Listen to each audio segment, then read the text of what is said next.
Once upon a time, I was playing League of Legends and I lost 5 games in a row. After being demoted back to Diamond 1 for the 4th time this season, I thought, you know what? Screw this game. I'm uninstalling. So I did. And since then, when I deleted League, my life has been so much better. I left my house for the first time in months, had sex with 45 supermodels, saved a burning orphanage, got a job. Nah, I'm kidding. I just clicked play again and lost for the 6th time in a row. After losing 6 games in a row, I realized I needed some kind of change in my gameplay if I wanted to climb. So I went to look at the best Zoe player in the world's op.gg to see if there were any good replays I could watch. And my god, did I find a good game. Like, look at this. God, I'm so excited to show you this game right now. In the blue corner, we have this dude who has by far the best mechanics I've ever seen out of any player that I've ever watched replays of. And in the red corner, we have CHOVY. If you don't know who CHOVY is, he's basically a pro player who is regarded by many people, including LS, as the best mid laner in the world. And spoiler alert for this game, he gets his cheeks clapped. So now you're probably wondering, if he's the best mid laner in the world, how does a random challenger player destroy him so hard? And the answer to that question is by using good micro. Micro is one of the most important skills to learn in League if you want to be a good player, no matter what role you play. If you aren't sure what it is, I made a whole video about it a while ago, so I'd recommend you watch that first, then come back if you haven't. But in short, your micro is just how you click your mouse. The thing with that video is, I didn't show you what an example of good micro actually looked like. So that's kind of what this video is going to do. In fact, it's probably one of the best examples of micro I've ever seen, so get yourself ready, because this is going to be some good League of Legends. And obviously this will be a useful concept to learn about regardless of which role you play, but it's going to be especially helpful for dealing with poke champs. Alright, let's get right into this example then. So, in this game we have Zoe versus Orianna in the mid lane. So the matchup isn't really that important as to, like, you know, the specifics of it, but just to give you some sort of context as to what's going to happen, since the Orianna has more range than the Zoe, she should just be able to bully the Zoe out of lane with Qs, like, forever. So personally, if this was me playing a Zoe here, I would be crying right now. Playing against Orianna is not fun at all. Dodging the Q is so hard, but this guy don't care, man. He wins the lane anyway. He manages to dodge the Qs because his movement is just that good. So try to pay attention to how he moves in this lane to dodge the Orianna Qs. And obviously he's still going to get hit by some of them, but just pay attention to his movement in general.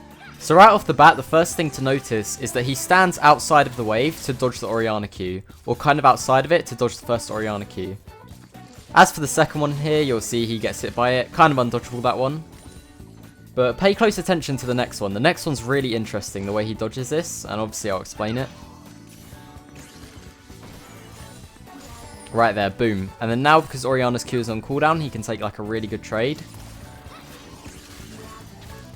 Boom, huge. Huge trade for the Zoe. Alright, so let me explain this real quick. The Orianna noticed that these 3 minions were low, so she knew that Zoe wanted to last hit them. When Zoe goes for a last hit, she'll be standing still, which gives Orianna the perfect chance to poke her with Q. So as you can see, Orianna throws her Q here, expecting Zoe to go for the last hit, but while the Orianna is playing checkers or Connect 4 or whatever, the Zoe is playing 5D interdimensional time travel chess. So she predicts that the Orianna's gonna Q and gives up the last hit to avoid it. Not only does she avoid it, but she stands just about far enough away to avoid it, and then immediately clicks her mouse towards the Orianna to get as close as possible. Because she manages to get quite close, she can force an extended trade with the Orianna, and because Orianna's Q is on cooldown, the Zoe completely stomps the trade. So what's the takeaway here? Like, how is this useful to us? Well, firstly, there's the whole thing he had going on with giving up the minion, but we're gonna come back to that later. At the moment, I want to focus on this. As soon as the Orianna's Q misses, this guy immediately clicks towards the Orianna to initiate the trade, like within milliseconds. You might think I'm way overhyping how important this is, but if he had clicked any later, then he might not have done as much damage to the Orianna in the trade overall, which would have made the lane much harder in the long run. There are 2 main things he did that allowed him to click towards the Orianna to initiate a trade so fast. The first thing was recognizing that the Orianna missing her Q put her at a disadvantage. By recognizing this instantly, he was able to react and click towards her faster, since he didn't waste any time thinking. And the second thing is his high click speed. Because he's clicking so fast and changing directions so quickly, it's almost natural for him to click towards the Orianna as soon as she misses the Q. So after he baited the Orianna into making a mistake, his high click speed allowed him to punish that mistake as harshly as he possibly could, which ends up being one of the difference makers in this lane. Alright, we're jumping right back into it, and right away you're going to see another good Q dodge here that I'll explain.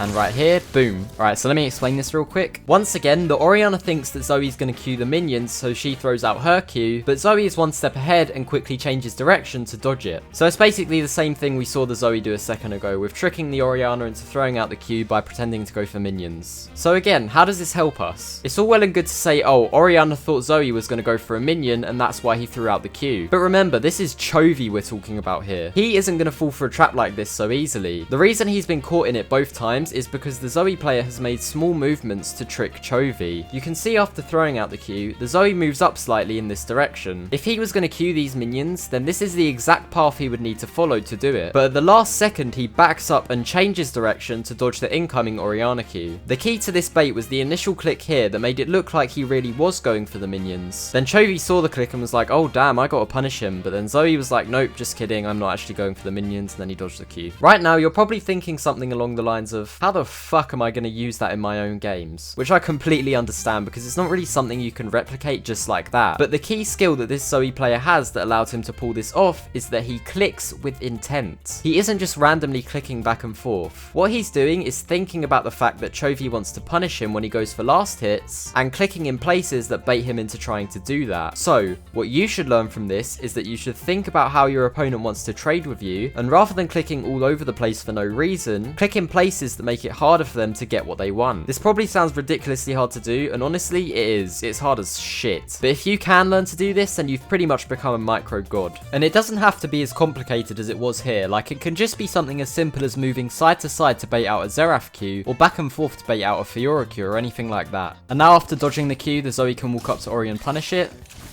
Very nice. Now she has a big health lead, and you'll see another one here. Boom, nice and clean. And again, Orianna thinks Zoe is going to go for the minion, so she throws out the Q, and again he successfully dodges it. Nothing really to explain here because it's the same thing as before, just fast and intentional clicks. Alright, we're coming to the end of this example here, so let's see how the Zoe finishes off the job.